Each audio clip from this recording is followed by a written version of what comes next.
Dang, dude, it's been a while. Shouldn't we have, arrived at that big steel egg thing by now?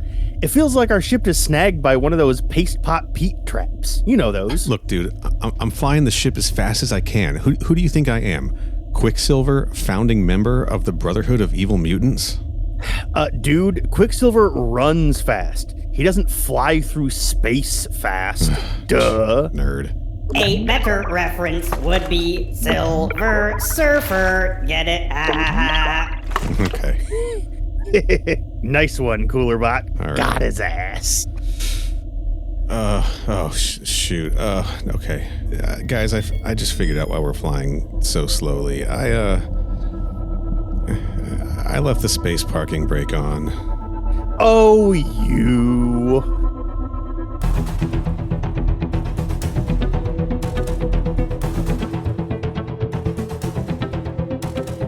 The idea there was that you would put a sitcom laugh track in there after I say that.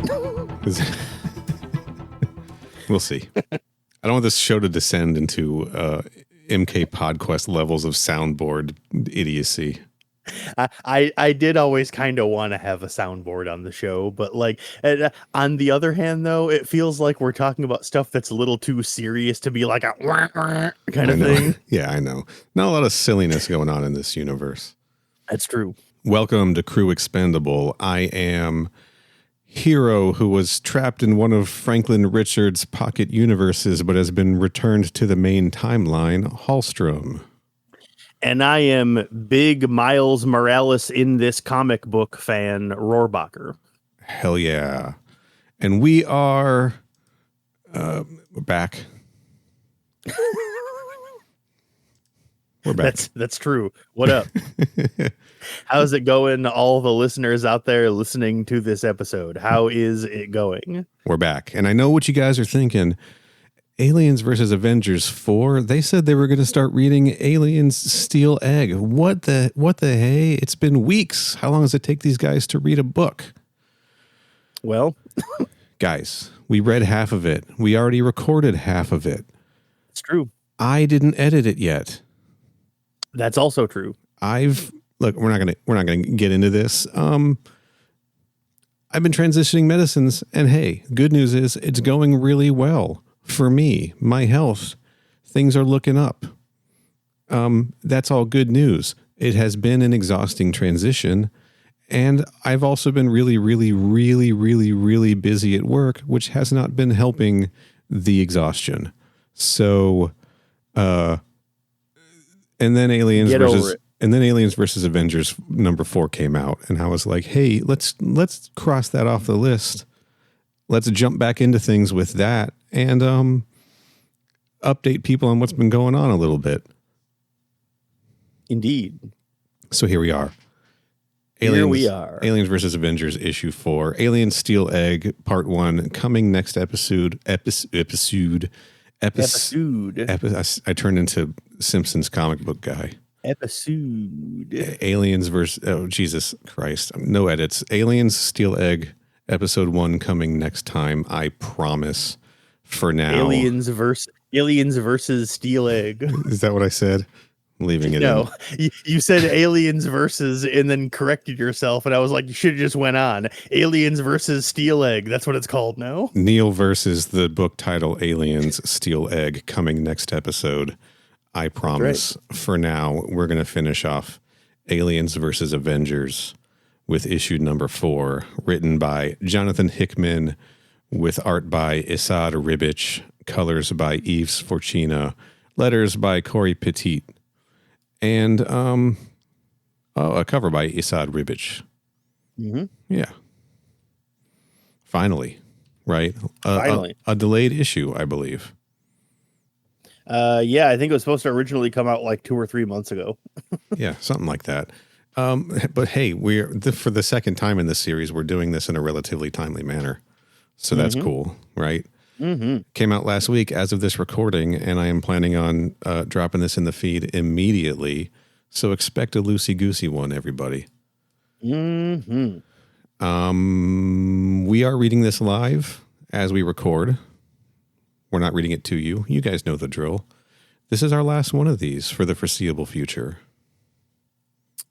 Yeah, because I think the other comic book that we haven't finished, I don't think that was a live read along or a live read through, I should say. Predator versus Wolverine Yeah. with Danny. No, we were not. We were reading those ahead of time since we had Yeah. a guest for those. So yeah, this will probably be our last live read episode for a while. Yeah. Just in time for, I don't think there's been any Marvel Alien announcements unless we get to the end of this and there is an Alien announcement. We don't know. We're not very online. That's correct. We're not. Well, not in the specific way that we need to be to know that information anyway. No, but you guys don't come here for news. You come here for opinions. About alien stuff, yes. And Doom. You'll hear that next time. And what were you playing? I've been playing Hitman World of Assassination. No, what were you playing last time that they haven't heard? Expedition 33. Oh yeah, Expedition 33. Yes, I have been playing that on and off. I haven't beat it. I haven't played it in like a week or two, but I had been playing that a whole lot. I just, I wanted to play some Hitman for a little while, so I started playing that. But I'll get back to Expedition 33. Don't worry. Look forward for Kenny's past opinions on Expedition 33 in the future. Ooh, time dilation, guys. Because yeah, like Neil said, we already recorded Steel Egg 1, but it's coming out after this is. So yes. What have I been playing? Just briefly. What have I been? I've been playing something. I've been playing Grand Theft Auto 3. All right, that's fair. Game rules. Game is still good, guys. Sorry, it is. I also started playing Ollie World last night. Getting ready for Pro Skater 3 and 4. And let me tell you, dude, as someone who has 25 years of Tony Hawk control scheme muscle memory, that game is impossible to play. I cannot do any tricks because the control scheme is just different, and so my hands just aren't used to it, and I mechanically understand what I'm supposed to do, but my hands physically cannot do it because in Tony Hawk, since I'm playing on the PS5, I'm going to use the PS5 control scheme. In Tony Hawk, triangle is the grind button. In Ollie World, triangle is the go back to the checkpoint button. So half the time when I'm trying to grind on something, oh no, I just restarted the level by accident. Whoopsie doodles. It is extremely funny. This doesn't have to be a podcast discussion, so let's keep this extremely short. Were you able to transition from Tony Hawk controls to skate controls? I have played very little skate. Same. I have one or two of them on my PSN account. I don't remember which one. I may have played it for an hour. I'm sure it's a good game and I'm sure I'd like it if I gave it a chance. I just haven't really taken the time to play skate really ever. All right, so we're in the same boat as far as that goes. Right. Cool. Okay, good. Moving on. You want to talk about this comic book? Yeah, that's why we're here. We should catch people up briefly and remind ourselves what happened maybe in issue 3. I think it's relatively straightforward, right? We won't go back into the whole history of issues 1 and 2. Just issue 3, I remember after loving issues 1 and 2, feeling like issue 3 was a little bit of a meh for me, despite it having some pretty sick moments in it, right? Yeah, I think issue 3 is the one that introduced Mr. Sinister. It did. It introduced several characters actually. Yeah, because I believe that's when the X-Men show up. Right. That's when our ship that escaped Earth, Iron Man's Tony Stark's ship, colony ship, went to Mars. With who was it? Carol Danvers, Miles Morales, and a whole bunch of survivors from Earth. I think they were the only heroes left at that point.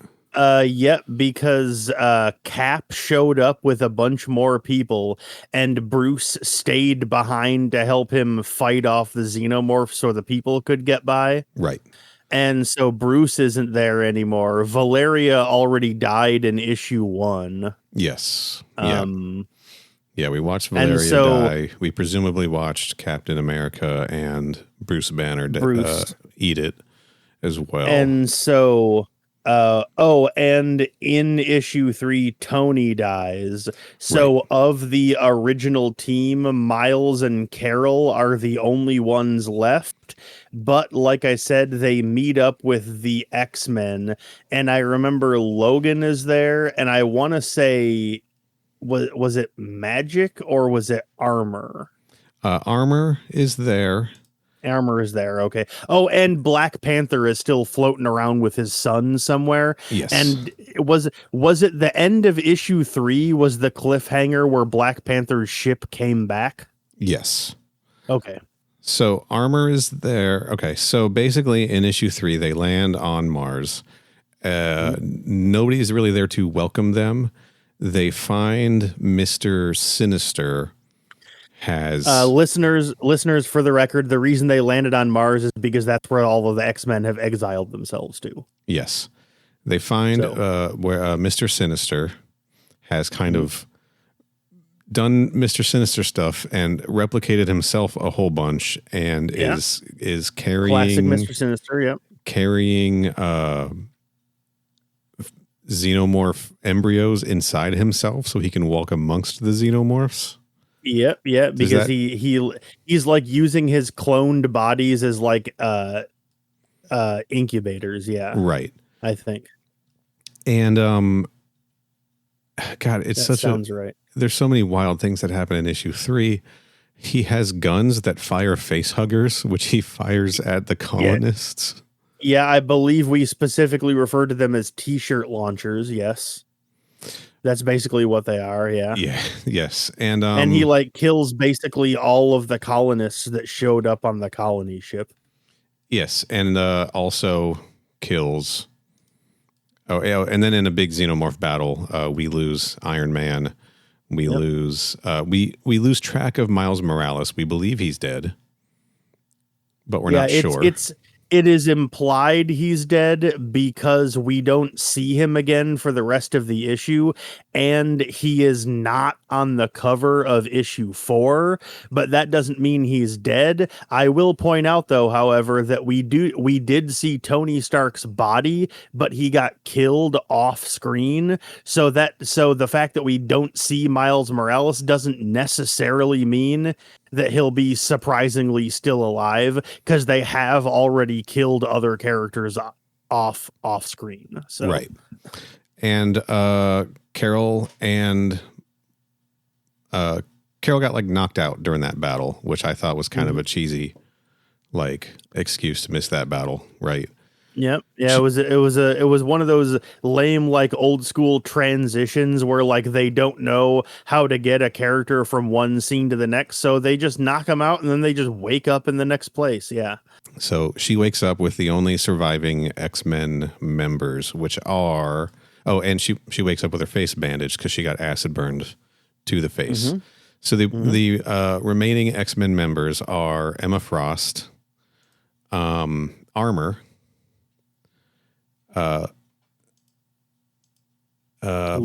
Manifold is the other guy. I don't think I know who that is. And Logan.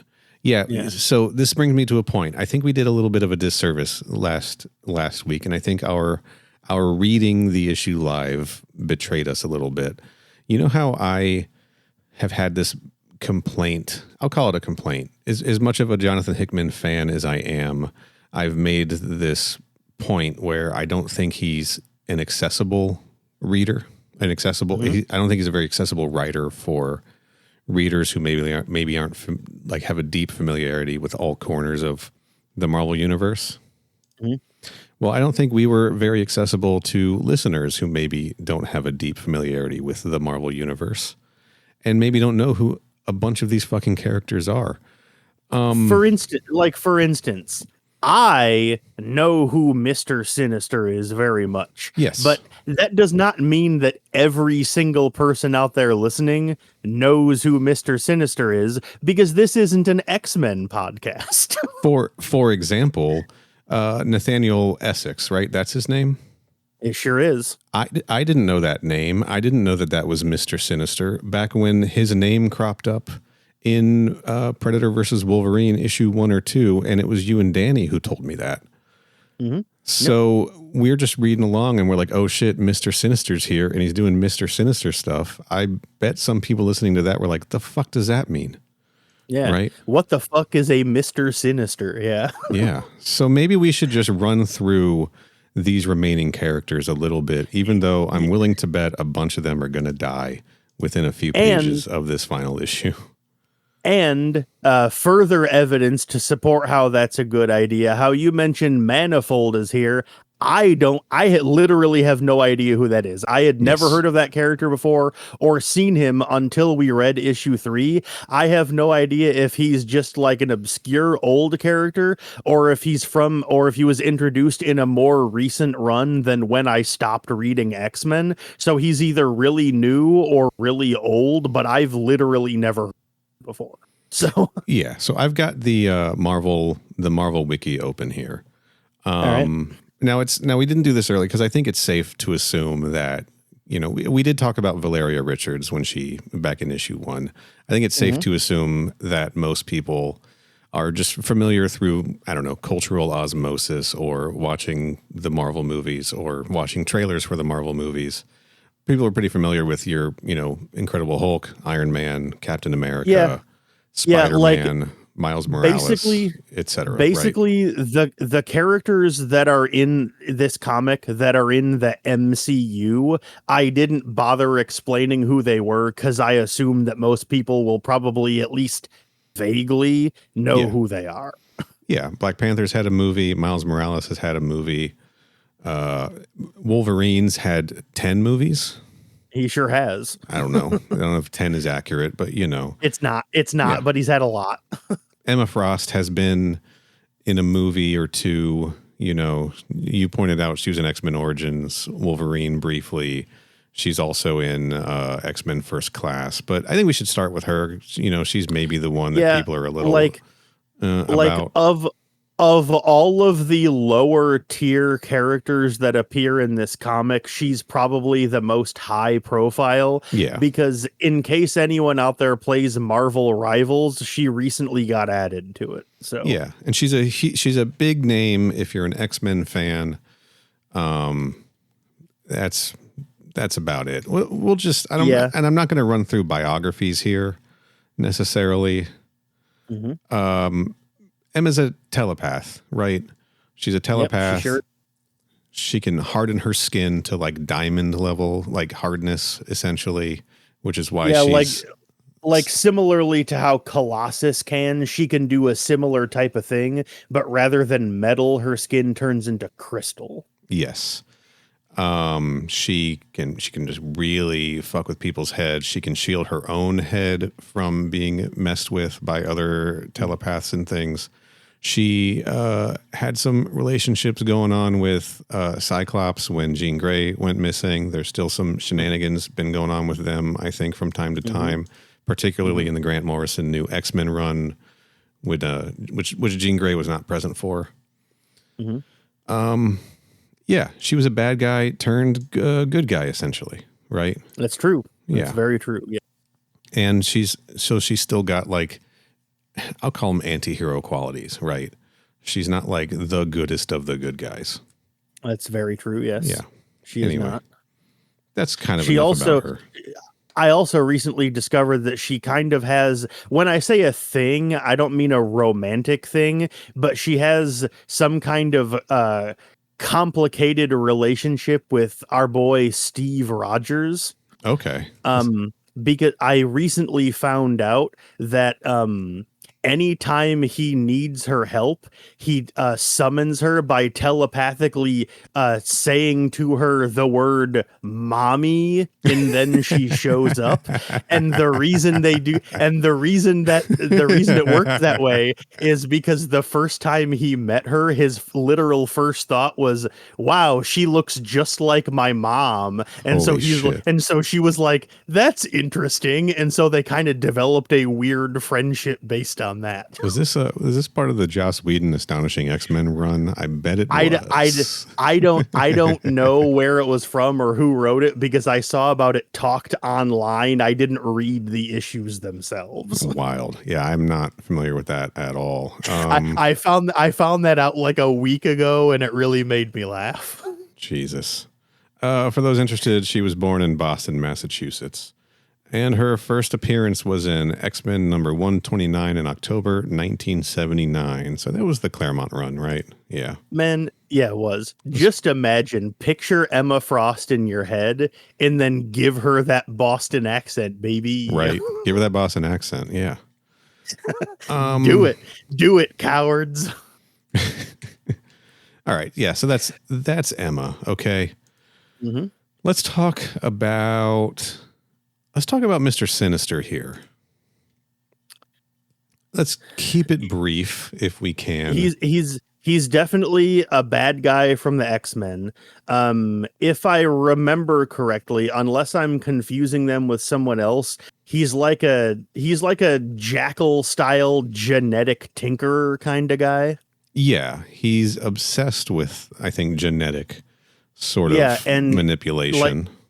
Like you mentioned, his real name is Nathaniel Essex, and he's like a Victorian era guy original that has just made himself like either immortal or like extremely prolonged lifespan by just dicking around with his own DNA. Apparently, Mr. Sinister is one of the 3 clones created by Nathaniel Essex. Okay. So current Mr. Sinister is a clone of the original Nathaniel Essex.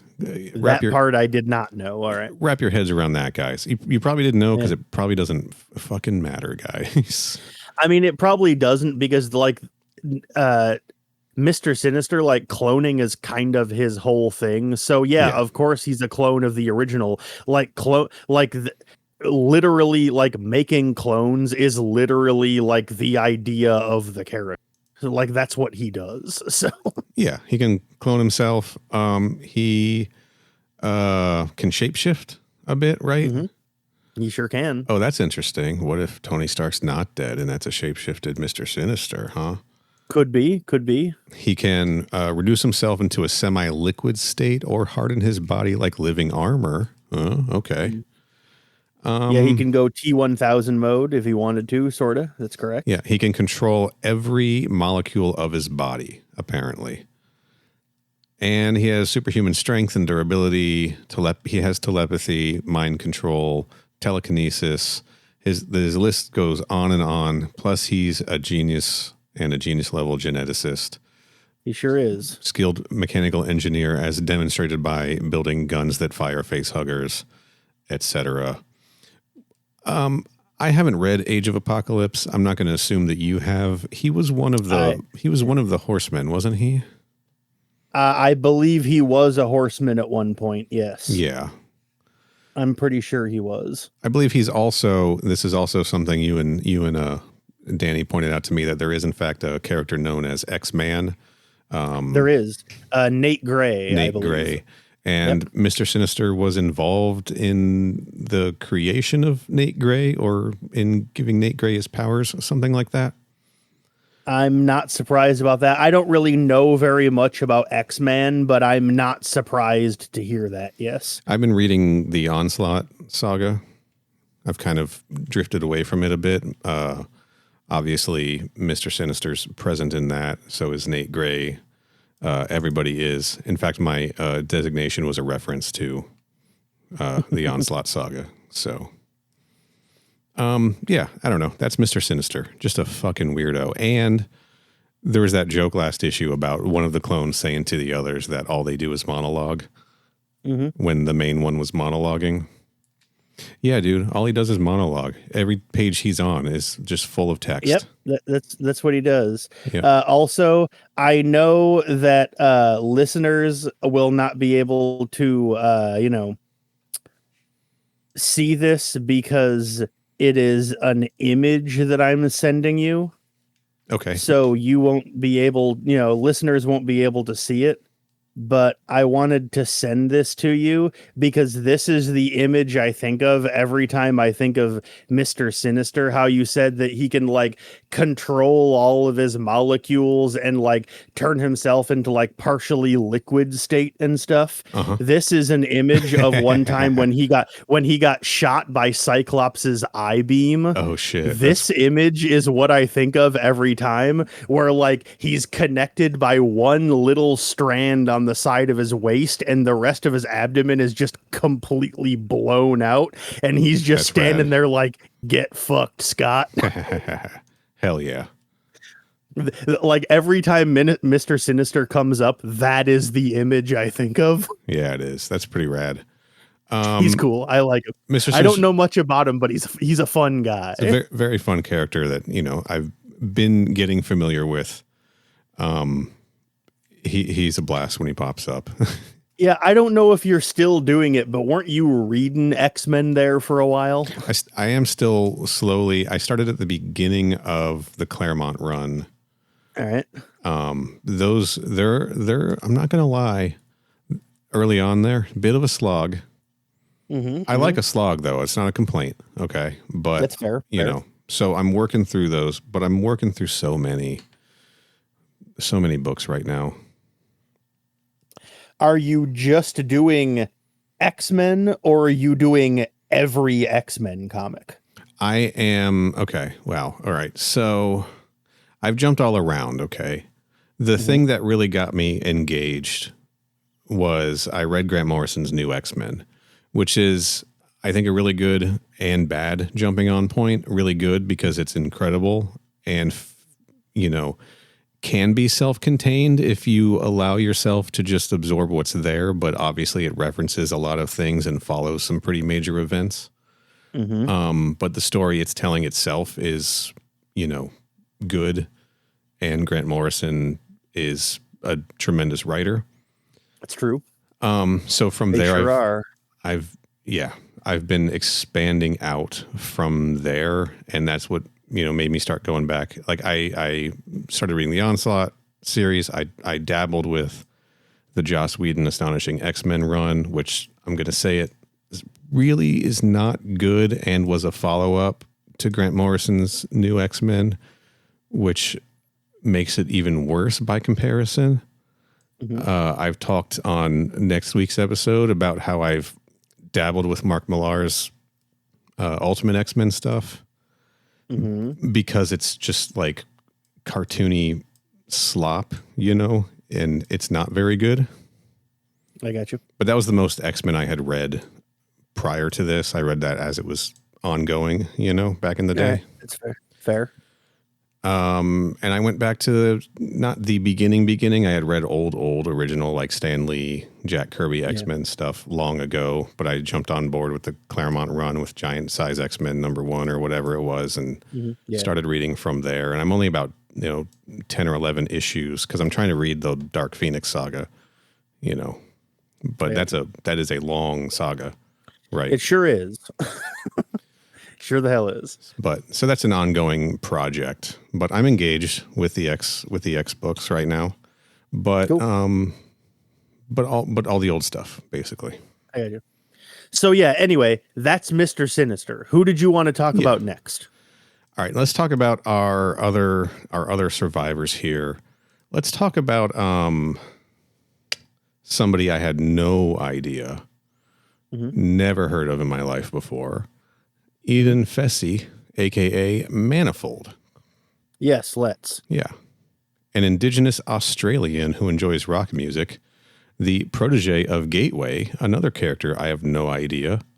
Yes, same. Who that is. And formerly of Nick Fury's Secret Warriors. All okay. right. I have read Secret Warriors. So it is weird that I have no idea who this character is because I read that comic. Okay, maybe I don't think he had any other call signs, but I guess I just don't. I guess he made such a non-impression on me that I just don't remember it. yeah, his powers are teleportation, portal creation, remote teleportation, invisibility, space communication, which is he can communicate with the universe itself and ask it for what he wants, and the universe will adjust and mold in a way needed to accomplish his wish. All right, that's kind of cool. He's a universal shaper. Seems like that should be coming in handy in this storyline there. I don't think you're using your powers to their full extent here, Manifold. I don't think he did anything in issue 3. He just kind of sat around for a couple of panels. Yeah. Basically, they're using him to teleport themselves around to keep them away from the xenomorphs. And we've got Emma Frost is obviously pretty impervious in her diamond form from the xenomorphs. And so is Logan, right? Yeah, he sure is. So that's Manifold. I don't really have anything else to say about him since I'm extremely unfamiliar. Yeah, I like even after you told me what he could do, that still isn't ringing a bell for me. Like I said, I read a comic that he was in, and I still don't remember him in it at all. So okay, that's fine, cool. So I hope he works out. He was created by Brian Michael Bendis, Jonathan Hickman, and Stefano Caselli. So it was Secret Warriors from 2009. It was that series. Yeah, that's the one I read. Okay. I'm pretty sure. Oh, his nicknames are Everywhere Man and Man I Fold. Okay. Clever, because he can fold the universe. I get it. All right, guys. Good for him. Yeah, nice to see him in this, I suppose. And finally, I want to talk about Armor. Hisako Ichiki. First appeared in Astonishing X-Men number 4. This is the Joss Whedon run. All right. Which, again, not very good anymore, I think. You know, we don't have to get off on this thing about Joss Whedon. We talked about him enough in Alien Resurrection, right? Yeah, we've definitely talked about him more than once, yes. I don't like that. I did not. That X-Men run was like pretty. Everyone like did backflips over it. I, again, not crazy about it. Anyway, Armor is in the current Ultimate X-Men comic, which is what I recognized her from because I am actively reading that. I don't remember her from Astonishing X-Men, which tells you how much I cared about that book and how deep. And she debuted in issue 4. I must have given up at issue 3 when I tried reading it recently. Nice. This is a character whose name I recognize and have seen before. I knew there was a member of the X-Men named Armor, and I knew they were Japanese. Yes. But that is literally the only thing. Like I would have guessed it was a Japanese man because in retrospect, I was thinking of Sunspot. Okay, sure. But I knew there was a character named Armor, and I knew Japanese that literally the only things I about them. So yeah, Sunspot I do know. Sunspot's cropped up in several things I've read recently. But hey, we're not here to talk about Sunspot. We're here to talk about Armor and aliens and okay. Armor's powers is she can produce a psionic exoskeleton armor suit, basically. Not really a suit, but exoskeleton armor. Yeah. That gives her the body armor strengthens and amplifies her and gives her concussive force and can produce and release large solid concussive blasts of energy.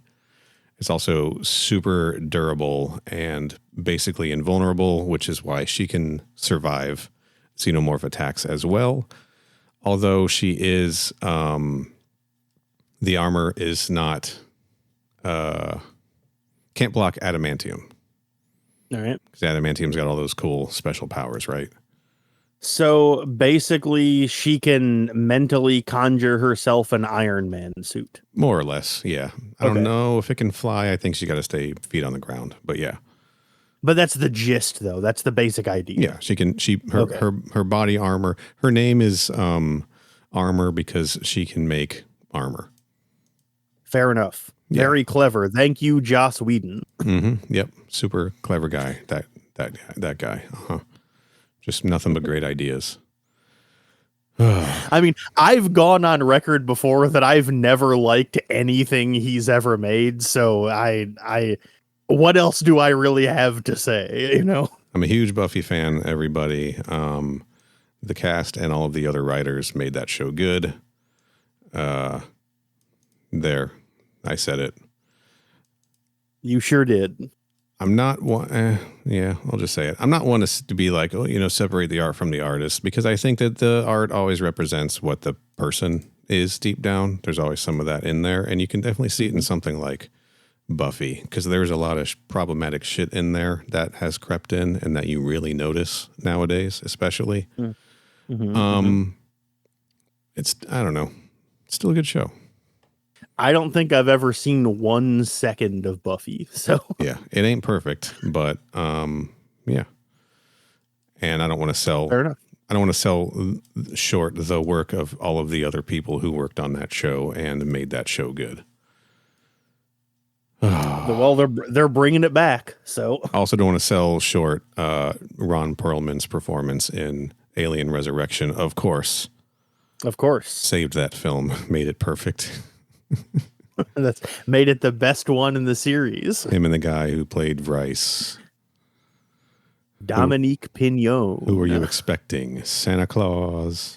You know, I can bust out Bryce's actor's name, but I cannot remember Ron Perlman's character's name in that movie. Joner, you son of a bitch. Joner, yep, there we go. Yep, Yeah. Joner, there we go. So glad you can remember Dominique Pignon's name, because I never can. Anyway, is that all you had to say about Armor? Was there more? I think that's it. Yeah. Okay. Anyway, I think it's worth going in on them and on their powers, because it shows how they have been the ones able to survive on Mars, on this planet, overrun by Mr. Sinister xenomorph hives and clones and etc. Because all of their mutant powers lend them to being able to survive something like this, right? So here's a question for you. Yes. All those xenomorphs that are incubating inside of Mr. Sinister's, I know you're going with this, and yes. Yeah. Do you think they'll have Mr. Sinister qualities when they hatch from him? Thank you for bringing this up, because this is another talking point I had. I don't think that they will, because none of the ones we saw battling had other mutant powers. They were all just standard xenomorphs. Right? They were all just standard xenomorphs. Yeah, exactly. We didn't see like a xenomorph, that needed ruby quartz glasses to keep beams shooting out of his eyes, or course, to be fair, he's not incubating chest bursters. He's incubating face huggers, which is probably why. But we saw the hive, right? We saw in the hive, Colossus got chest bursted. So somewhere out there was a xenomorph that came out of Colossus. That can do Colossus shit. Yeah. But it's not doing Colossus shit. Unless, because presumably there's only the one. Maybe we just haven't met that one yet. Maybe, but we didn't see any of that. And that was the one thing that I was hoping we would see. Right. In xenomorphs with X-Men powers. And we didn't see it. And I didn't think of it at all in issue 3. And after we had read issue 3, I was thinking about it and I was like, wait a minute. There were no special xenomorphs, were there? There were no xenomorphs. I'm flipping through it now because I had to get Manifold's name. So I have the issue open. And none of these xenomorphs are doing anything out of the ordinary. They're just doing xenomorph stuff. To be fair, we still do have one issue left. We do, but So maybe all of them are holed up somewhere, right? But it was a planet full of mutants. So I can't imagine that the xenomorphs we saw were just somehow regular Joes, right? Like just the ones that Mr. Sinister has, but they're not, I mean, they're not demonstrating anything. They're just fodder, right? They're just standard They're just runners regular or Xenos, whatever, you know? Yeah. I don't know. No DNA reflex in this version, in this universe. The Davids here are not Oh yeah, that's the other thing. Isn't in issue 3? Aren't there like engineers running around now? right. Yeah. I guess we should finish our issue 3 somewhere. We saw engineers show up and kill a bunch of Davids, and then travel through the multiverse, and they're headed here. But at the end of the issue, the Wakandans show up. Yeah. I totally forgot that like Davids and engineers were even in this until you said the Davids, and suddenly I was like, wait a minute. Oh yeah, that's right. Fuck. Let me finish that thought. The Davids are not they're like whatever they're doing to spread xenomorphs. These xenomorphs they're not adapting their DNA to their hosts. They're just generic, and yeah, they're just regular xenomorphs. And maybe that was just a storytelling choice, because it would be very difficult to try to manage 100 xenomorphs with mutant powers in a battle scene. But also, now's your chance to have 100 xenomorphs with mutant powers in a battle scene, right? Yeah, like what if the climax of this issue is they have to fight the X-Men, but all of the X-Men are just xenomorphs with X-Men powers? Well, like you said. What if that's the climax of this issue, dog? We haven't read it yet, and maybe it will be. Then we'll be getting a redo of Avengers versus X-Men, dude. Right, which we were joking about on the last episode. That's right. It becomes, this becomes AVX, but this time it's, I think was our joke that it becomes AVX, but it's Alien Avengers versus the X-Men instead of, I don't fucking know what we came up with. Who cares? Yeah, I believe it was something to the effect of it would still be AVX, but instead of Avengers versus X-Men, it would be like Aliens versus Xenomorphs or something like that. Yeah. Well, they got to save something for the next premium crossover series. That's right. All right, but let's get into this thing. We've done now like 40 minutes, mostly talking about X-Men characters. Well, I will say, for the record, I mean, in our defense, it's relevant to what we're talking about because it's now not Aliens versus Avengers because the Avengers aren't around anymore. Now it's the X-Men. So it is. Well, okay, so Black Panther's here, right? Gonna be here. According to the cover, he's involved. He's an X-Men. Well, he's an Avenger. He did just show up right at the end of the last issue, so he is here now. Wolverine was a new Avenger. He was. So we're halfway there, right? Because, Captain Marvel's an Avenger, right? Mm-hmm. But I think mostly AVA is just a clever title. But I think it would have been fun if they had gone AVX as a throwback, right? It would have been funny if they had called this comic AVX. Kind of like Archie versus Predator, AVP, Mm-hmm. Mm-hmm. But hey. But to be fair, it didn't start off with them fighting the X-Men. It started off with them fighting the Avengers, and then the Avengers slowly got replaced by the X-Men over the course of the comic. Yeah, fair enough. All right. Should it be called Xenomorphs Kill the Marvel Universe? That basically is what happened, yes. Yeah. All right, let's jump in though. Let's talk about this cover first. Mm-hmm. 20th Century Studios banner in yellow, matching the Aliens versus Avengers logo, also in yellow. We like that. By we, of course, I mean me. Mm-hmm. Yep. I've been consistent through the entire series, and I appreciate that. They've fixed that issue. They did. From those early 20th Century banner issues. Okay. All right. But we got Captain Marvel leaping in the air, blasting a xenomorph not in the neck. We got Black Panther slicing a xenomorph in the neck. We got Wolverine, shirt off, claws out, choking a motherfucker. Looks like he might be ripping his pharyngeal jaw out. Emma Frost doing lightning. Does Emma Frost do lightning? Or something, yeah. I don't think she can do lightning, but it definitely looks like she's doing lightning. Guys, Emma Frost might also do lightning. I already closed the tab. And we got the other Black Panther in the background chilling. Remember, there's two. We've got T'Challa and his son. His son has lightning powers, right? Because we saw that in issue 1, and the speculation there is... Yeah, it's that they imply that he's Storm's son. Aurora is his mother.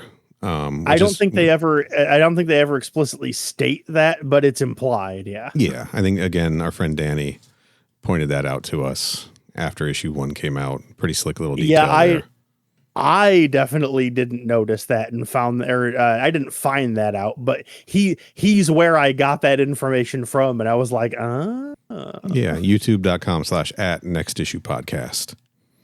That's right. Yeah, and go back, listen to the 2 episodes we've done on Wolverine versus Predator, or vice versa, Predator versus Wolverine.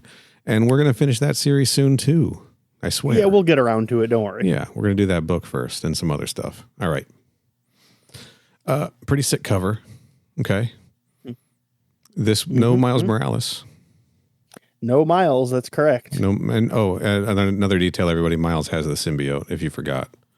He does, yes. Yeah. His spider logo has like a face hugger tail on it now. Yeah, and he's a reverse Venom. It's a white suit with a black face hugger spider. Because he absorbed one. That's the anti-Venom suit. Get it right? Okay. All right. Who, by the way, I only even know anti-Venom exists because I played Spider-Man 2 for the PS5. Nice. I recently played Spider-Man for the Dreamcast and PlayStation, the Neversoft game. Game fucking rules, guys. It sure does. I had it for the PS1 back in the day. I still remember that the cheat code to make everything get wacky is Eel Nats, which is Stan Lee backwards. Yes, and then there's one like there's like a watcher mode that makes things weird, like Uatu watches all or something like that you can put in. Yeah, there is for sure. Yeah.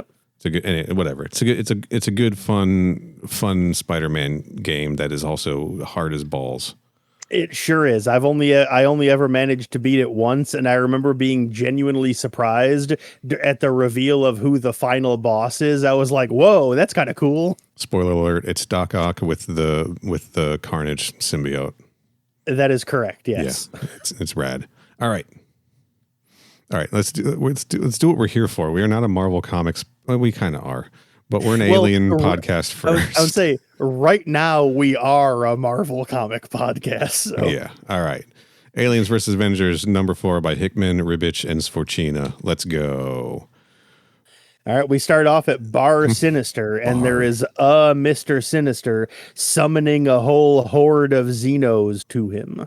Close, even closer. He refers to them as my lovelies at this point. You don't hear people talking like that anymore. Yeah, you can feel it too, can't you, my lovelies? I was man, then I became a mutant. So many special strands of mutant DNA in this body, and now I am becoming something more. I am becoming, again with the monologuing. Oh, and then, snap. Yeah. And then a face hugger comes out and screes at him. And then a whole bunch of chest burster comes out. Yes, a chest burster. Sorry, I said the wrong thing. And then a whole bunch of Mr. Sinisters are like, aha, yes, we're going to monologue some more about how good this is. And then one of them though was like, I don't know, I wouldn't celebrate too quickly. We're not there yet. I like that they have different like attitudes. Yeah. And then what comes out is a xenomorph, but it's red. Wow. And we see it's kind of cool. Over time, hour 1, it's very small. Hour 4, it's probably standard xenomorph size, and it's sort of like hugging his body, feeding on him. Maybe is the implication. Looks like it. Yeah. Hour 12, it stands up. And then we cut to the next day, and it's like twice the size of a regular xenomorph. It is thick too. It is huge. It's muscular. Yeah, and it has like a physical body closer to what a normal like muscular human would look like. It doesn't have like the emaciated skeletal body of a normal xeno. No, it's got like muscle mass. It looks almost like it's red too, so it almost looks like a human stripped of its skin. Right. Yeah, like that's what I thought of when we first saw that it was a red xenomorph. I was like, it's a xenomorph with exposed muscle. That's kind of cool. This is gross and cool. And now they're happy. They're cheering, yes, glorious, that's it. And then they say, prepare her. Our queen must have a brilliant crown. Shine that carapace up nice. What? Okay, see yourself in. They're taking this thing in to see a queen, apparently. Yeah, they sure are. Well, good for them. This thing's just like super cool, like super chill around them. They're literally it's just hanging out, shining its body up. They're wiping it down, cleaning it up, and they're like, yeah, soon enough. Yeah, and it's just standing there with a big old stupid grin on its face. Yeah, I can't wait. And one of the Sinisters mentions that they all have the same things in them. Yes. But then one of them, yeah. Yeah, of course, there's no taking away from the fact that you were the first, is there? I mean, surely that's enough to settle things. No, after all, we're in this together. And then it kills him. The red xenomorph kills that one. Yep, it sure does. Decisive. Okay, so this thing has conscious thought or something. And the other Sinisters are watching this, and they're not like surprised. They're more intrigued than anything else that this xenomorph killed him. But they look a little concerned because now they're like, well, but hey, you're not going to treat us all that way, are you? And then it looks like all the xenomorphs are now turning on them.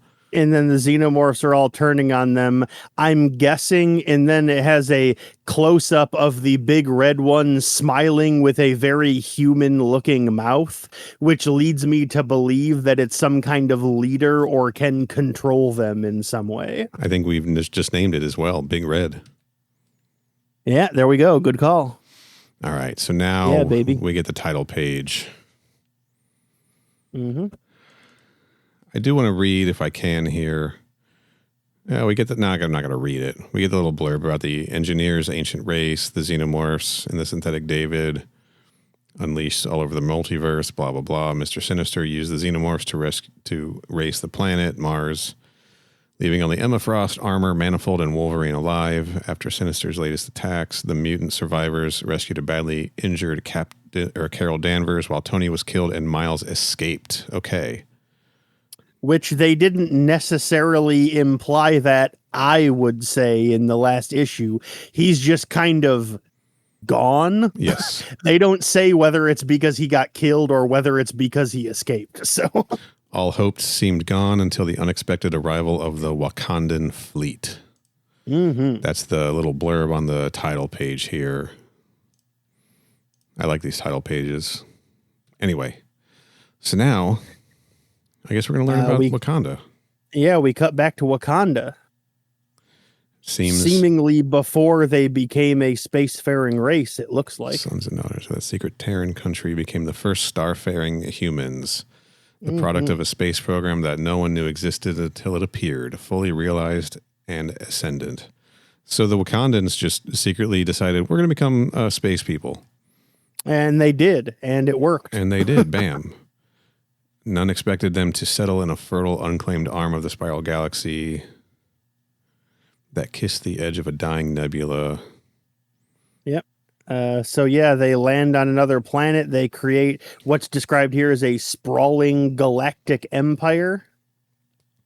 T'Chaka's reach boasted a manufacturing ring world that was the beating heart of Wakandan expansion. Okay. Mm-hmm. Let's see. They made what they call celestial farms to create things like vibranium and palladium, basically elements that they would need to further their reach in the galaxy. Yeah. Let's Borders see. between- They figured out a way to effectively warp through space. Yeah, they created the- stargates.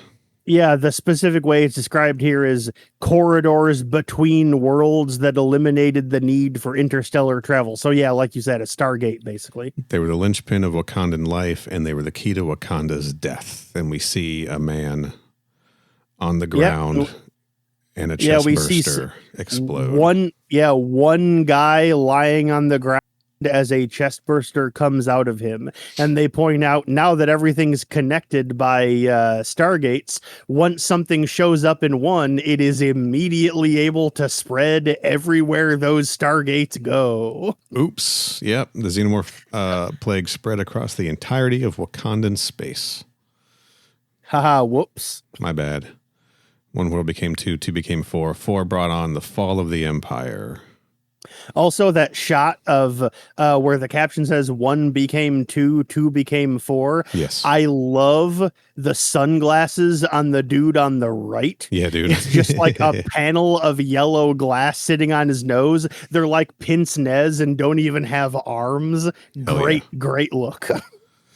Yeah, man. We see several xenomorphs pouring out of one of these stargates. So we learned that there were 57 worlds and even more outposts in their empire, and they just collapsed, right? By the time T'Challa returned. Yeah, by the time he returned, only 2 worlds had not completely fallen. And on both of those, there was actively a war going against the xenomorphs. Yeah. So he joined the battle, right? Mm-hmm.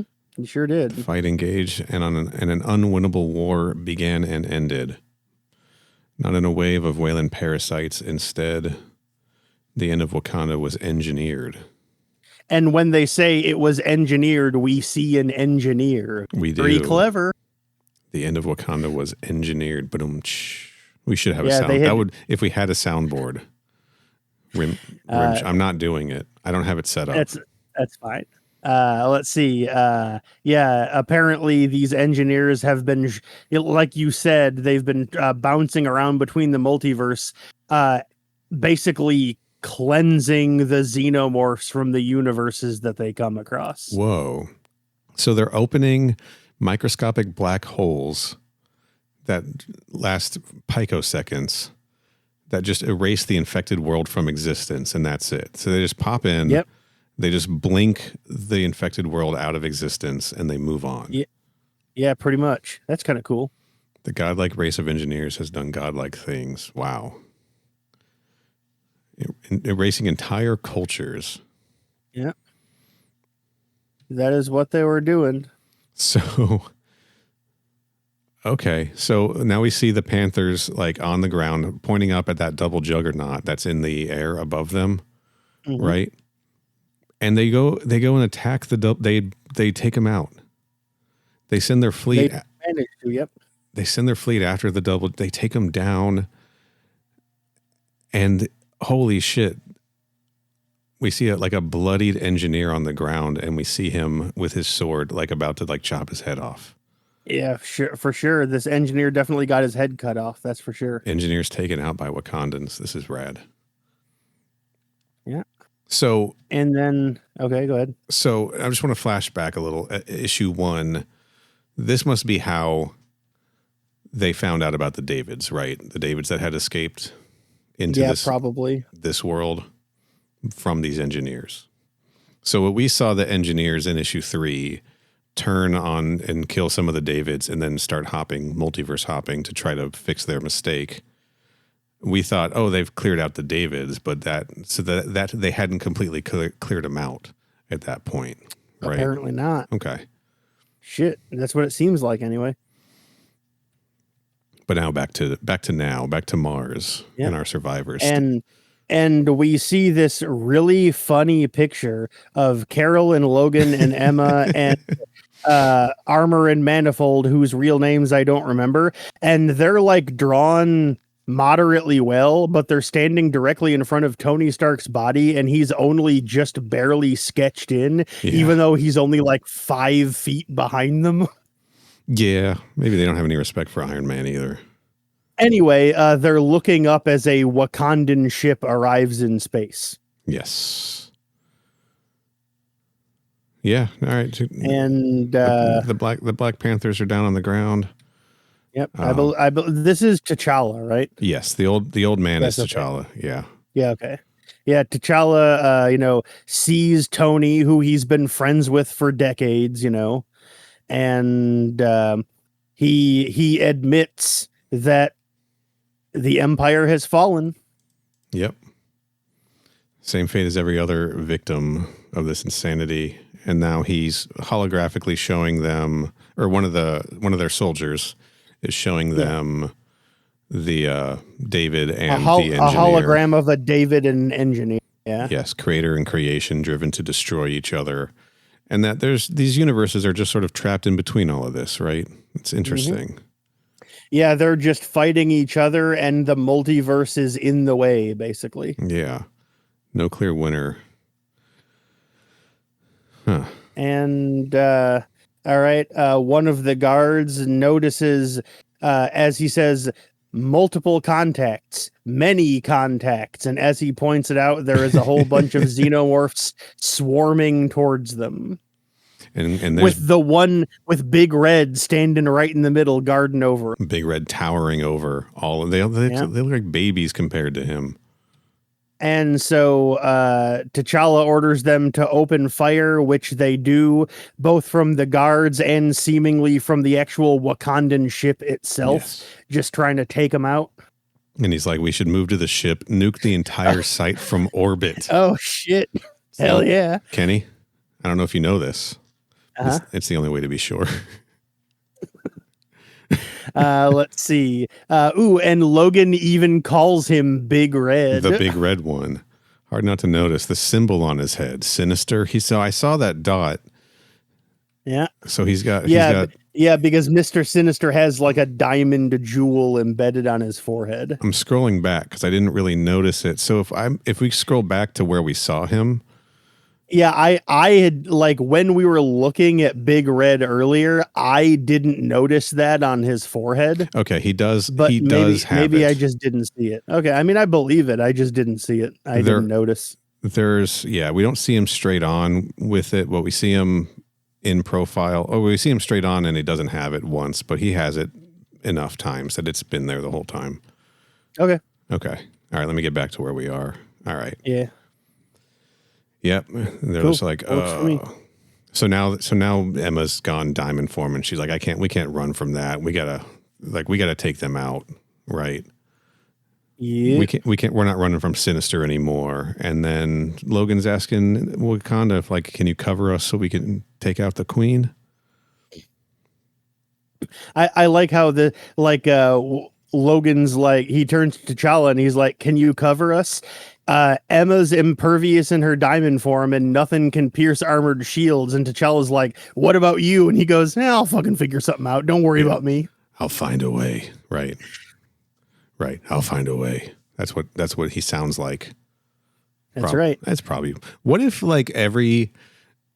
every voice he's had in a cartoon or movie has been wrong, and like Len Wein envisioned Logan to be like, I'll find a way. Well, I mean, has, like, real talk, I mean, I don't actually know this, which is why I'm asking. Has he ever actually been depicted with a Canadian accent? I could do a Canadian accent. I would do it right now, but I don't think so. No. He's like, I'm a boot to find a way. I don't know. So I apologize to all our Canadian listeners. I said I wasn't going to edit this much. It's fine. We're allowed to make fun of them. They're nice. It's okay. It's like, what if he just had like a what if he sounded like Screech from Saved by the Bell? You know, like Len Wein is like, everyone's gotten his voice wrong. He's supposed to sound like a fucking nerd. That's right. These are the things I think about when I only got 4 hours of sleep last night. All right. So we learn T'Challa's son's name is Azari. I don't think we knew Yeah, that until now. They may have mentioned it before, but if they did, I was not able to keep it in my head because I also couldn't remember what his name was. Yes. So while the Wakandans start attacking and firing on the xenomorphs, Manifold opens up a portal to take the heroes directly to Sinister, as Wolverine says. Directly to Xeno Yep. Stir. And then the portal opens up right above Big Red and they drop on him. And apparently the MF can teleport. Can you yeah, or did he like mutate out of there somehow? Well, okay. Logan jumps down on him from Logan jumps down on him from above, and then there's a big bamf, and he suddenly isn't there. Yes. And bamf is the sound effect that they use when Nightcrawler teleports. Okay. All right. So here it is. Okay. So this is what Sinister's been doing. Yeah, she's like, yeah, he must have spliced. As Emma says, he's gone in a very recognizable way. So they, even in the comic, they recognized what just happened. Well, so because when Nightcrawler teleports, like it leaves a smell of sulfur behind or something like that, right? I know that because I've been reading Chris Claremont X-Men recently, so. Maybe they smelled it also, but this is what Sinister's been doing. He's been hybridizing all of these xenomorphs so that he could genetically absorb all of their extra powers into this one xenomorph that is also him. Like this is his next evolution of himself in his mind.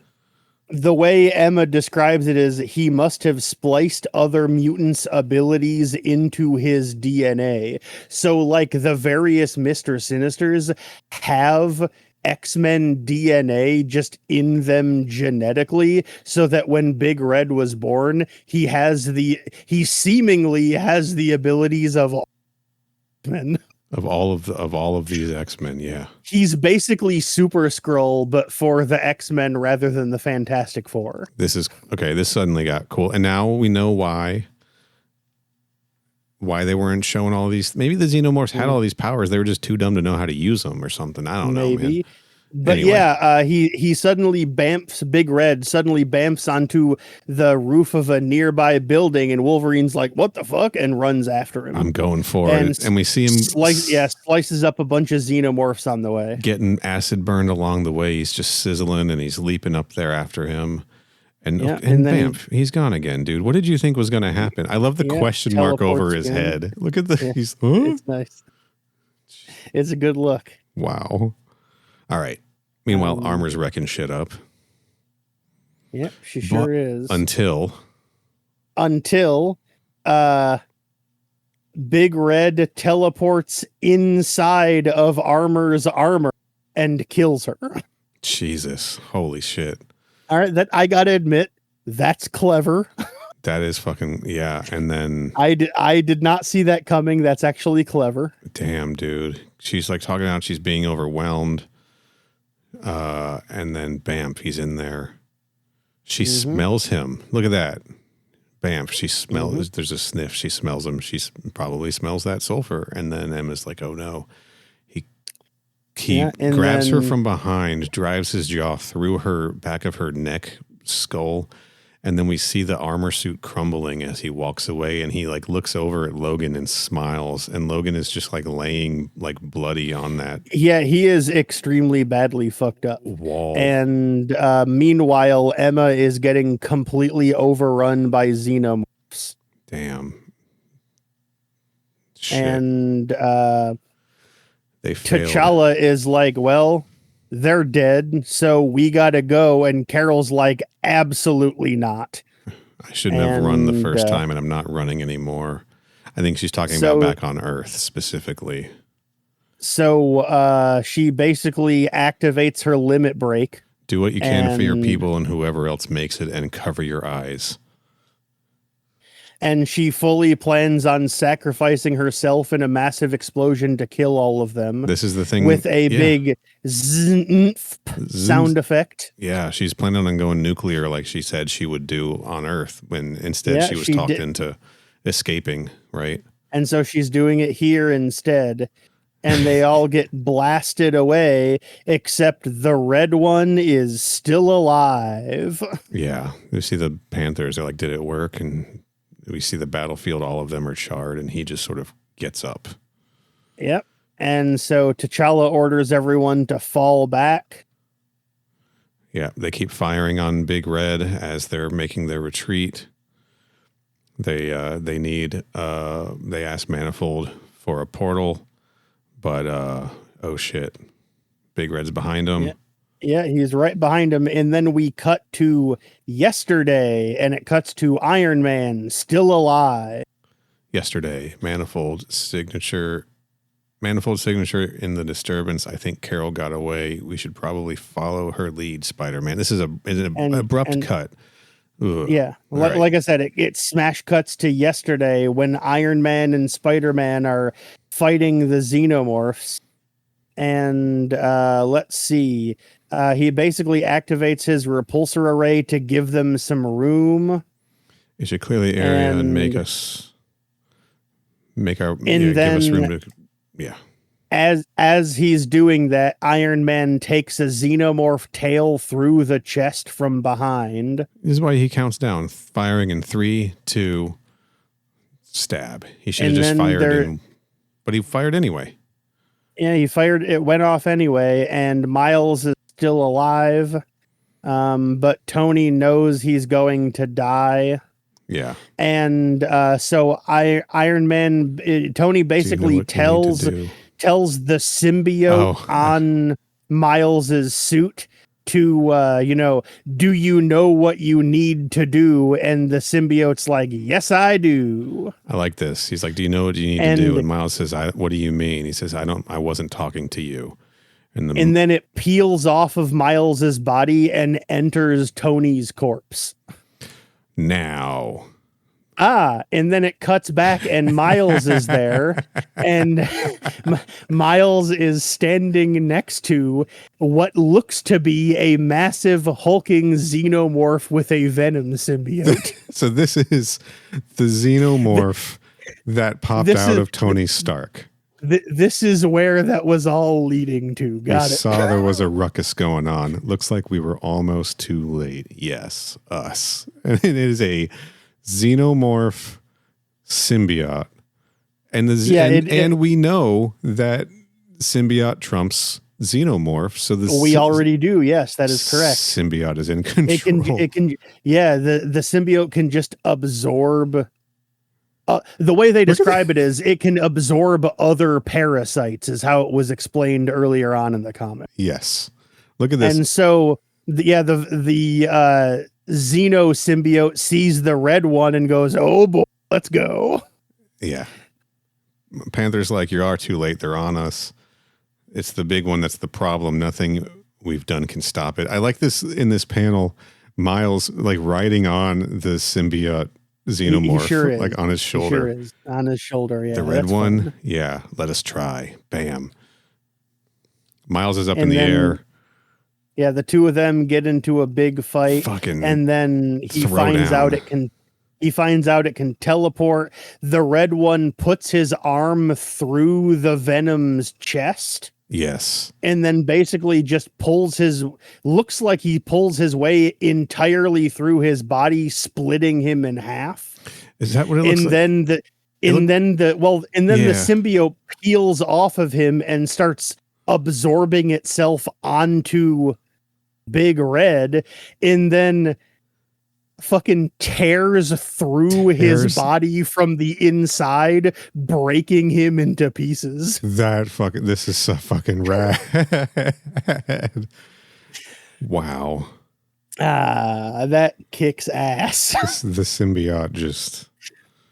And there's a whole bunch of other xenomorphs that look over that are like, oh, hell yeah. They look at it, they're smiling, it screams, and then the xenomorphs start running the other way. They sure do. They turn around and run away.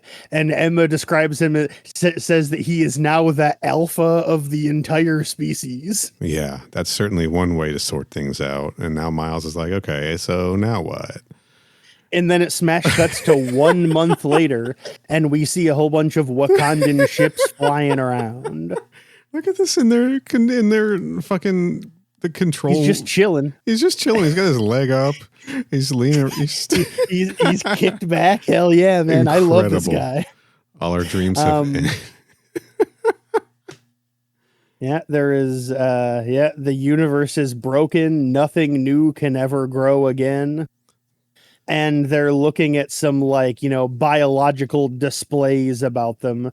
We got like xenomorphs and engineers and so on. Looks like we got. And T'Challa's just kind of looking over the info about them. Yeah, we got the engineers in their space jockey suits. We've got an engineer outside of the space jockey suit, David, I believe, and then we got the xenomorph, and they're talking about just the whole thing. Gods who regretted what they made and thought they could erase us, and then somehow man's creation hated, and as him mad. As he points out, they're currently hovering over, as he says, hovering over a black hole right where the whole thing started. So presumably they found one of the gates that the engineers have been coming through. It's a sad story, but it doesn't really answer the question. Answer the question of what? What do they do now? Yeah, presumably. Perhaps the point is best left for others to make. And they saved Tony's helmet, and it plays a holographic recording that he apparently recorded while he was in the process of dying. It's strange because I've been obsessed for so long with plans of survival that I never allowed myself to think about my end. I got to read this whole thing. Yep. Not out loud. Just give us a moment, listeners. Yeah, listeners. He's kind of monologuing, so you're gonna have to give us a second to process what he's saying here.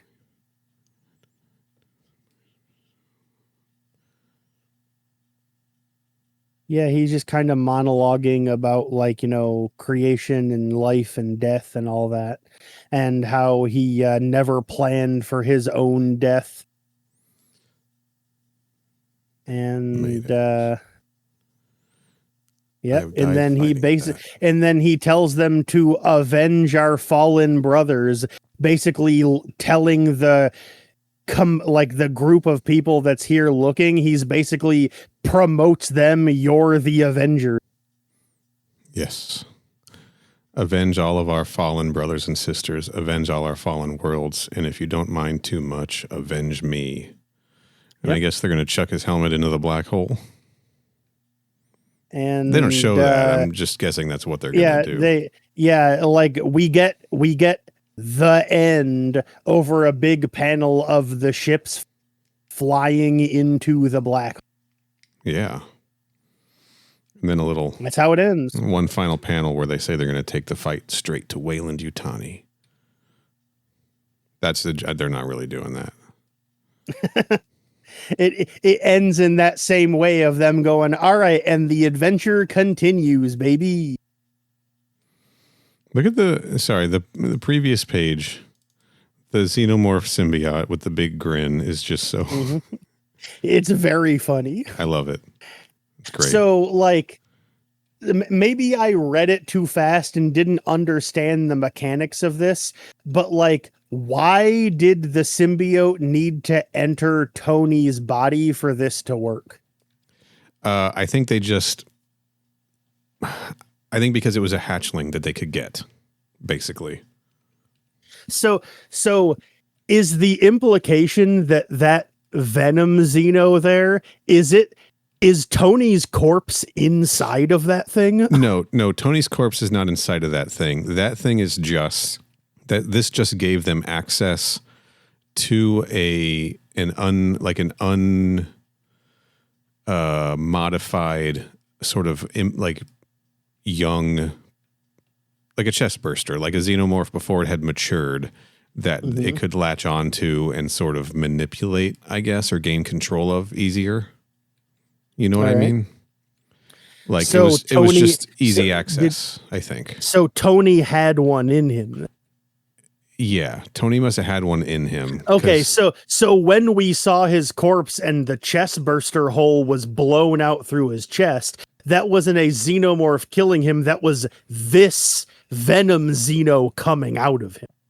yeah, you're right. Okay. Let me scroll. Let me Okay. look at this because I think he So- knew so he he- was. Okay, so he knew he was dying. He doesn't have a hole in him. He's been stabbed, but it's not a big hole. He knows. I thought when he saw when we saw his corpse in the previous issue, I thought it did have a chest burster hole. That's what I mean. I'm looking at in this issue when he got hit from behind. It was just with a tail. That wasn't what blew a hole in him. Yeah, because So- in his monologue in the hologram, it says I'm dying, but also have death growing inside me. So presumably he got stabbed, but he had already gotten face hugged by that point, I guess. No, I think he gets stabbed. The symbiote goes inside him. Then he gets face hugged because he's on the battlefield, kind of dying. And we Wait a don't- minute though. The symbiote, didn't it have a face hugger in it? Yes, that's what it is. Yes, that's it. That's it. It's the symbiote face hugger. That's of right. course. Yeah, it absorbed the face hugger at the end of issue 1. So the Venom symbiote implanted the face hugger on him, We did so it. that when it came out of him, it would be the Venom Xeno. We got there, listeners. It was probably obvious to most of you or all of you before us. Look, if we didn't have to talk about this while we were reading it, it wouldn't have taken us that long to figure that out. Yeah, again, another reason why I think that this format, we sell ourselves short a little bit doing this format sometimes. Something dense and complicated like this, requires. When there's multiple characters that talk about how people going on monologues, maybe this isn't the best way to Right. read this comic. Yes. Distracted. Another reason why we're going to retire this format, at least for the foreseeable future. So there we go. That now we understand what happened. Thank God we got there before the episode before we stopped recording. That would have sucked, wouldn't it? Like people would have been emailing us like, dudes, what the hell? So this is the absorbed face hugger that then face hugs Tony before he was dying, that he could hatch the symbiote. That's why he was talking to the symbiote. He's like, you know what you need to do. You need to implant that face hugger on me so that the resulting Venom Xeno will be powerful enough to kill them all. And if you look at it in the panel, it is headed for his face as it's peeling off of Miles. It's headed for Tony's face. Okay. Makes sense. What threw me off reading through it was the tail from behind. I assumed was the wound that we saw, but you're 100% correct. All right. Presumably like the tail, like narratively, that just happened to put him out of commission to give the symbiote the opportunity to do this is what I'm guessing. Makes sense. Cool. All right. Okay. So anyway, the remaining people here, we've got let's see, Miles, Emma, Manifold, Logan, T'Challa, Azari, and Venom. Venom. They're the Avengers now. Xenomorph Venom. It's so cool. Yeah, Xenomorph Venom. Very and fucking so cool. they fly off into one of the engineer black holes to stop the engineers, and that's how the comic ends. The end. Not just to stop the engineers, presumably to stop the rest of the Davids, because there's probably more Davids out there too. Well, right? sure, but yeah. Which is all I want. Just Davids everywhere. All right. Okay. Where do you end up on this series, Kenny? 4 issues. All of them down now. You know that problem we keep having with Marvel Alien comics where we never think they have the correct number of issues? Yes. I'm having the same problem with this one. Oh, there should be a million more issues. Oh, okay. Comic. So a slightly different problem, but similar. Okay.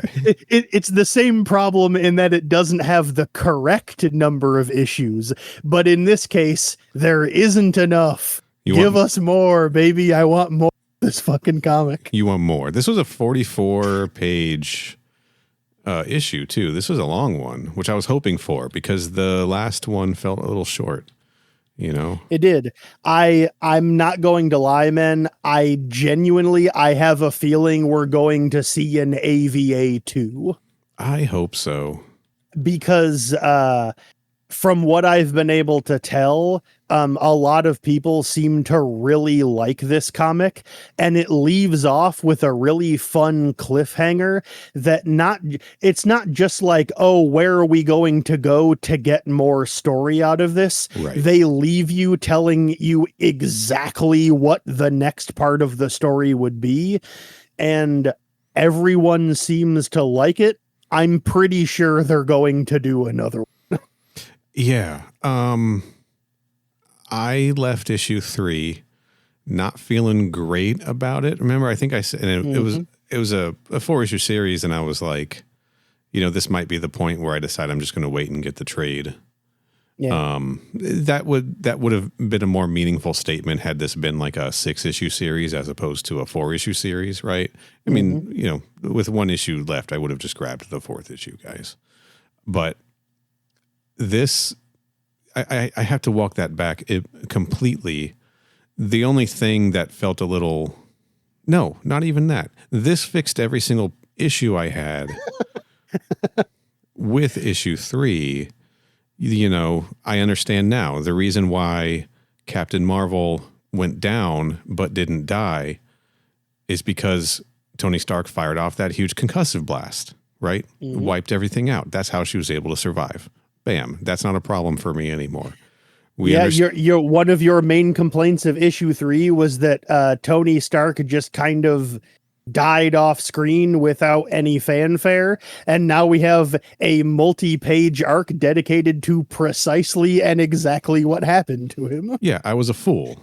I was a fool. Like you were reading this issue, shaking your head, shaking my head at myself. I should have just trusted Hickman. Yeah, I should have. You know, I was an absolute fool. I should have known.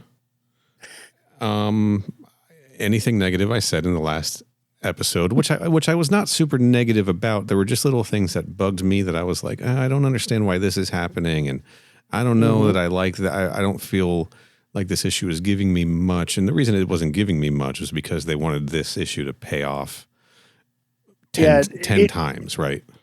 In retrospect, the reason issue 3 was like that was because it was entirely set up for issue 4. Yeah, exactly. To that point, I think that this reads really well as a collection as opposed to individual issues, probably. When you don't, and especially when you don't have to wait like 2 months, you know? Yeah, this is definitely one of the few comics I'm going to go back to and read again after the collection comes out, because this is the kind of thing where, like, once I read it as one cohesive story, and I'm not, you know, talking about it on a podcast while I'm reading it, this is the kind of thing where I'm like, yeah, I'm definitely going to be able to get more out of this for sure. Yeah, I think that we'll see connections, you know, things connect a lot. Yeah, I'm coming back to this one for sure. What am I trying to say? Things will just we'll see the connections a lot easier, right? Yeah, for sure. Probably things we've missed, you know. I'm sure there's things that we've missed. Things. You know. Oh, I'm sure there's plenty of things we missed. So I'll be this is one that I'll be putting on the shelf, you know. For sure. Yeah, this was great. I feel like this. But here's the thing: if they do another series, I'm interested to see where the story can go from here. But I'm also interested in seeing the things that we missed. Right? Give me a one shot of how Mars fell. Right? Give me a one shot of how Mr. Sinister took over. Give me a one shot of Wakanda fell. Give me a one shot of what happened after the ship left Earth and Cap and Hulk were fighting off xenomorphs. Maybe they got away from that battle. Maybe something else happened afterwards. Maybe we see what Cap was doing. I'm just calling him Captain. You guys, everyone calls Captain America Captain for short, right? I mean, considering the fact that there is also another character known as Captain in this comic, but sure. Yeah, I know, right? That's why I was maybe we see where Captain America was rescuing all of those people he was trying to get to the ship from. There's maybe that none of that stuff would add to this story or not, but like it would still be cool to see just as extra material some of these other stories around, Yeah, like when they announced this comic, before I started reading it, I was pissed off that it existed at all. And so I'm glad that the comic proved itself worthy of existing despite me hating the idea of the premise. Yeah. And now that I've read it, I'm like, if it maintains this quality, keep giving me comics in this universe, dog. Yeah, I wouldn't want them to overdo it because I think it's tough to maintain this quality because so much of this, I think, hinged on the surprises, right? Yeah. And I'm not looking for an ongoing set in this Right. universe or anything. It's just every so often, give me another 4-issue miniseries. Give me a one shot, every year or two, release one new special that takes place in this universe. Fuck Yeah. it, I'd kind of thing. I'd be worried about them being able to pull this off again in a mainline series, like an AVA2 having the same success. Not that it couldn't be done, but I'm hesitant, right? But I think, a series of one shots that expand it could be fun. Or they could do like an anthology comic. Right. Yeah. Something like that could be very cool. Or something like that. That would be fun. And anthologies probably that's a better idea, just to see like the world of AVA, right? Yeah, like you said, there's so many things that are just hinted at or implied or talked about after the fact that could be an entire comic on their own. Like the collapse of the Wakandan Empire was like, 4 pages or whatever. It could have been an entire comic by itself. We could get an entire one shot just seeing the last stand of Steve and Bruce. Yes. That kind of we could get all of this stuff. Like the way they wrote this comic, it implies that there are dozens of other stories that could be getting told, and instead they're just choosing to show us this one, I think this is a must read. I agree. My only hesitation is trying to explain to somebody how Mr. Sinister works, because having read this, having read his Wikipedia page, having read other Mr. Sinister stories recently, still am not fully, still don't fully understand how he works. And I can see that being a hard sell to somebody who isn't like able to just accept, right, how some of the stuff, how some of the Marvel Comics stuff just works, right? Yeah, that's the one problem. Like, if you're going into this because you care about Alien, unless you're also interested in like superhero comics, there's going to be a lot of bullshit in this comic that you're going to be like, what?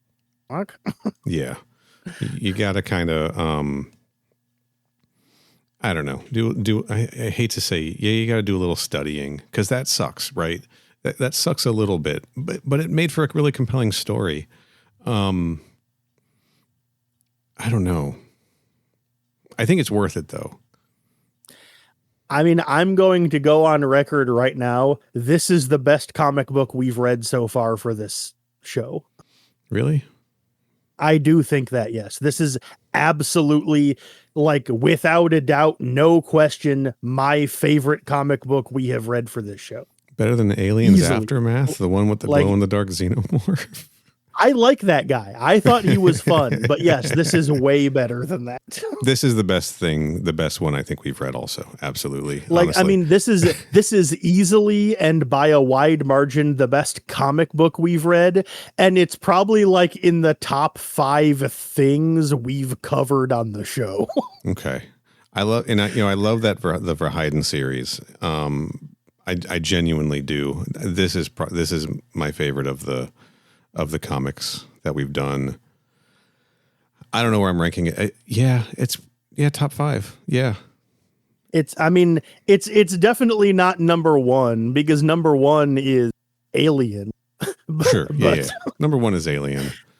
But like this is like, I mean, I'm saying probably in the top 5 to hedge my bets, just because Right. I can't, while sitting here talking and recording a podcast, remember with perfect recall every single thing we've covered.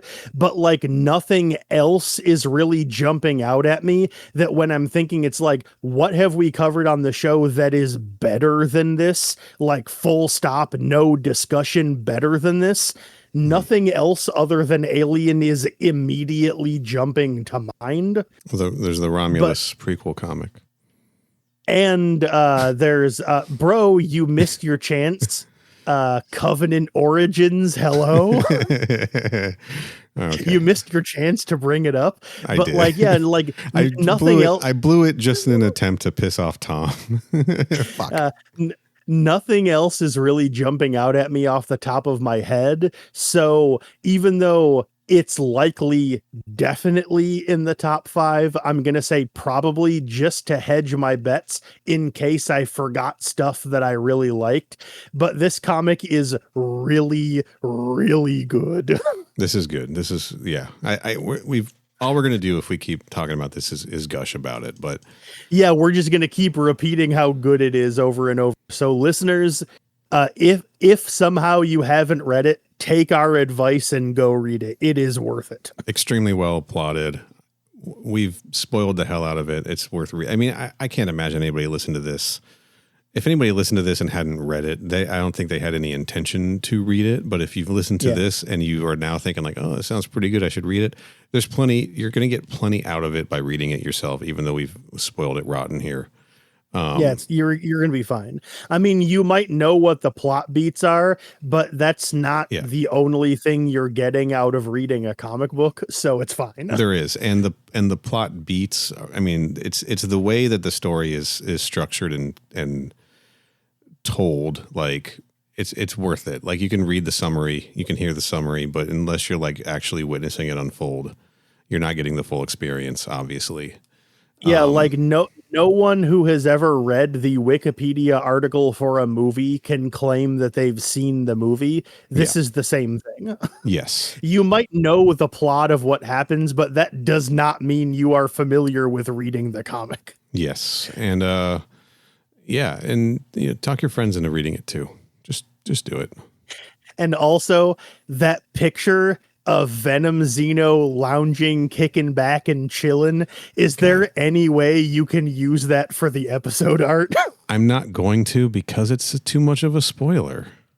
Damn. I was thinking it's so funny though, dude. I was thinking the exact same thing, but I was like, no, it's too much of a spoiler. It is such a perfect image. It's so funny. I love it so much. Like every single time we see this guy, he has a huge shit-eating grin on his face. It is so fucking perfect. I love him so much. I'm going to end up using Big Red. That's fair. I mean, that's the obvious choice, I suppose. Even that's kind of a spoiler. I don't know. Like the one of him standing like in the middle of the huge sea of xenomorphs. That's kind of exactly what I was looking at. And we'll figure it out. Maybe I'll use Carol with her eye taped up because she lost an eye, guys. She sure did. God. Yeah, sorry. Symbiote Venom looks cool in every or symbiote venom. What the fuck? Xenomorph venom looks cool in every panel. When he's first introduced, he's just like he's just leaning on a wall, you know. Yeah. and then Miles is leaning on him. In the exact same pose, almost. It just rules. Yeah, it's like every time he shows up, he is chilling and hanging and relaxing, and I love it so much. He immediately became my favorite character in the comic, even though he's only in like half of one issue. There was a part of me that was going to be like, that was literally like, are we sure that this is the Venom symbiote? And then you see those two panels and you're like, oh yeah, it's the Venom symbiote. Of course it is. It's a very obviously Venom. It looks exactly like him if he was a xenomorph. Just the body language. It's the Venom symbiote, you know? Yeah, exactly. Yeah. All right. This guy rules. I love him so much. He really makes me laugh. Wish he could be our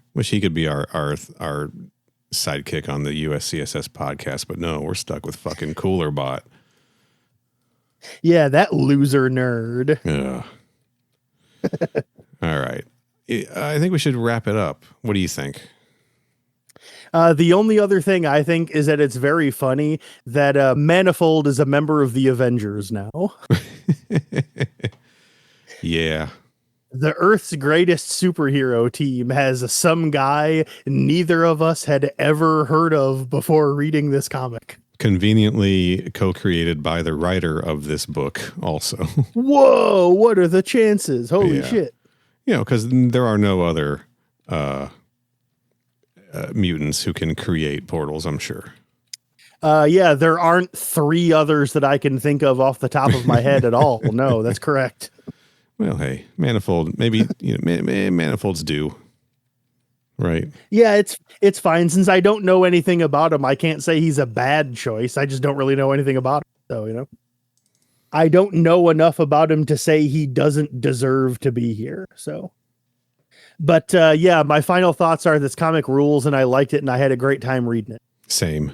Good book. Oh, I lost a tab. Uh-oh. I don't think I have anything else. So.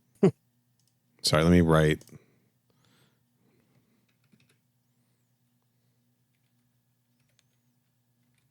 Okay. All right, let's wrap it up. Kenny, where can people find you on the internet if you want them to? My handle is at CYHOBBEZ. I'm on Blue Sky and Twitter. Good handle. I'm on Instagram.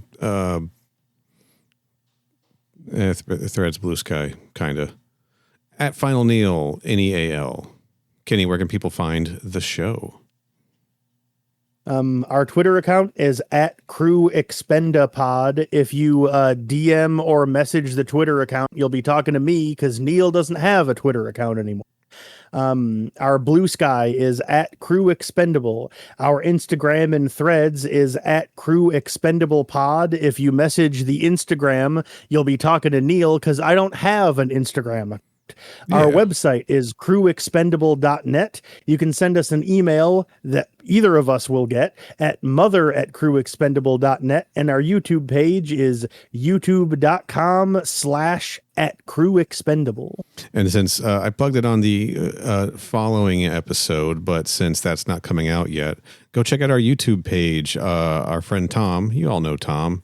He's been on several episodes with us, does artwork for us out of the graciousness of his heart. I don't know why I said it that way, but hey, he's a sweet guy. Yeah, he's nice. He did a toy review of the NECA Ultimate Scorched Xenomorph from Alien Romulus that we uploaded to our YouTube page. I'm going to throw a link in this episode. Exclusive content along with the other exclusive content we have on YouTube, which is mainly us badly playing alien videos. Yeah, you can watch our old live streams there. There'll be another one of those coming up pretty soon here. There probably will be, yeah. Hint, hint. Yeah. Hint. But go check out Tom's toy review. He'll be doing some more of those for us as well because he's a big toy guy. Big alien toy collector. He has opinions. which is good. We should have him on when we do, the episodes on the various alien toys, because I never had any of them growing up and I don't know anything about them, but we got to cover him for the show. And since he actually knows what he's talking about, we should have him on. Oh yeah, that's the plan. We're going to have Tom on proper episodes to talk about various alien toys. But in the meantime, go check out Tom's toy review. He's planning on doing more. He's definitely wants to do some on the Kenner line as well. So go give him likes and comments and tell him how much you love it when he says the word xenomorph. Xenomorph. That's right. Yeah. Xenomorph. All right. And hey, thanks for hanging out with these and listening and being patient when we have these occasional delays. I certainly appreciate it. Yeah, turns out having a life that we can't solely devote to recording podcasts means that other stuff sometimes takes precedence. So Yeah. But it's fine. we're working on it. I'm working on it, guys. Yeah, that's right. Anyway, I appreciate everyone. No one's ever given me personally, and I am responsible for these delays. Kenny, of course, you're always extremely understanding. If you weren't, we wouldn't be doing this. That's correct. We would have stopped doing the show a while ago. That's correct. A number of our friends and listeners have been vocally supportive and understanding. As I'm dealing with what I'm dealing with, and I just want to say that hey, I appreciate it, everybody. Yeah, if anyone out there is going to be an asshole about it, get fucked. You're no longer allowed to listen to the show. Yes. Get fucked. No, nobody has been an asshole. No, that's correct. And no one has vocally and publicly been an asshole to us about it. That is purely a hypothetical. That is correct. There was that one guy who was that asshole about us that one time, but not about this. But, get fucked. Yeah. That's right. Or don't, whatever. It's fine. Yeah. Anyway, thank you, everybody, for hanging in there. We will be back very soon. First half. I think the first 12 chapters of Aliens Steel Egg. I am looking it up right now. Give me just a moment to check. I am checking my archive. Yes, chapters 1 through 12 inclusive. Yeah, from the past coming to your future. Time dilation. That's right, baby. Not a theme of the book. It'd be so cool if it was. We could act like we did it on purpose. Yeah, as far as we know, it is not involved plot line of the book at all. Maybe it is in the second half, but as of what we read, and it's not involved at all. What if it is and we forgot because it's been so long since we recorded that? What if it is and we forgot because of time dilation? Oh, fuck. Shit, we got screwed. You'll have to listen and find out soon. So until then, That's right. Excelsior.